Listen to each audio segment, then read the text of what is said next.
Putin, gelar doktornya di bidang ilmu ekonomi, penelitiannya dan disertasinya berjudul Strategic Planning of the Mineral Economy yang diraihnya di tahun 1997 ketika dirinya menjadi bagian dari administrasi Presiden Rusia kala itu, Boris Yeltsin. Jadi sekarang setidaknya kita mulai mengerti mengapa Putin menarget mineral di Afrika. Memahami langkah Putin memang harus mengukur apa isi kepala dan apa isi hatinya Putin. Bagaimana kita bisa menebaknya? Ya, kita bisa memperkirakannya dengan pendekatan psikometri berdasarkan evidence base jalan hidup seseorang. Kali ini kita mau membaca psikometri atau perhitungan psikologinya dari para pejabat dunia. Dengan mengukur psikometri, seseorang kita bisa tahu kecenderungannya pada saat dia bertindak, kecenderungan pilihan-pilihan yang dia sukai, kecenderungan cara berpikir dan apa langkah gerak berikutnya dari dirinya. Kita bisa mengukur dari driven atau latar belakang dorongannya. Ada 3 macam dorongan tersebut, yaitu driven atau dorongan psikologisnya. Nomor 1 yaitu cinta kasih, nomor 2 fears atau takut,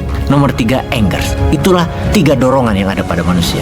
Mereka yang dorongannya cinta kasih cenderung mencari kenyamanan kalau dia belum mendapatkannya. Kalau drivernya anger atau marah, maka dia punya kecenderungan menjadi narsis karena ingin diperhatikan. Kalau drivennya fears atau rasa takut, maka dia memiliki kecenderungan mencari keamanan atau mencari security. Tidak ada yang baik dan tidak ada yang buruk dari dorongan manusia itu. Semua benar. Kita hanya perlu untuk tahu bahkan sebelum seseorang itu menjadi pemimpin, itu bertindak karena kecenderungan dorongannya apa. Misalnya, Presiden pertama Indonesia, Insinyur Soekarno, yang drivennya adalah cinta kasih. Karena mungkin dulu tidak mendapatkannya dari kedua orang tuanya. Jadi dirinya selalu mencari kenyamanan, membuat dirinya memiliki puluhan wanita. Dan dia tidak bisa menahan diri untuk tidak menyukai atau tidak disukai wanita. Dia mencari kenyamanan dari dorongannya, mencari cinta kasih. Yang lainnya lagi, misalnya pemimpin seperti Pak SBY, latar belakang drivennya bisa dianalisa dari kisah kedua orang tuanya dulu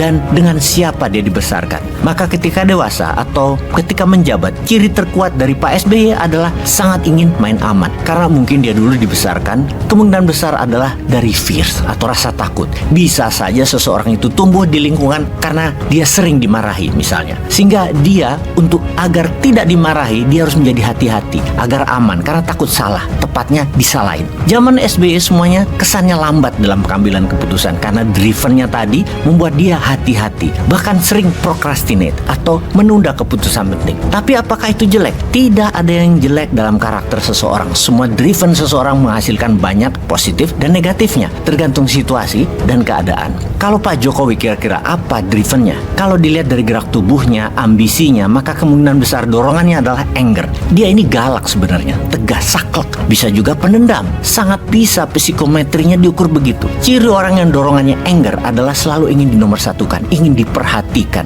membuat langkahnya selalu terlihat ingin tampil, everything about me. Dan saat ini karakter itu sangat dibutuhkan bagi Indonesia, terutama karakter tersebut berlawanan dengan SBY yang terlihat lambat. Jokowi cepat, ingin cepat-cepat, bahkan ingin tampil, ingin eksis, ingin menunjukkan dirinya, dan dia pemimpin yang cocok sekali di masa tahun 2014 sampai 2024. Indonesia butuh diperhatikan dunia. Pak Jokowi berhasil menunjukkannya. Orang di sekeliling Pak Jokowi adalah orang yang menjalankan sisi untuk dirinya, untuk diri Pak Jokowi diperhatikan. Beda sedikit atau tidak memperhatikan dirinya, you out, you fired kalau istilah Trump. Hal itu dialami Pak Anies yang bersaing ingin diperhatikan dan mencari perhatian. Ya tabrakan karena matahari tidak boleh dua. Out dulu Mas Aniesnya dari kabinet Pak Jokowi. Di sisi Anies, dia terlihat ada angernya, cukup ambisius, agak mirip dengan Pak Jokowi. Namun Pak Jokowi lebih pintar memainkan narasi dan tampil di publiknya lebih atraktif, lebih segar dan banyak memberikan elemen of surprise. Anies kurang dari sisi itu, lebih malu-malu tapi mau.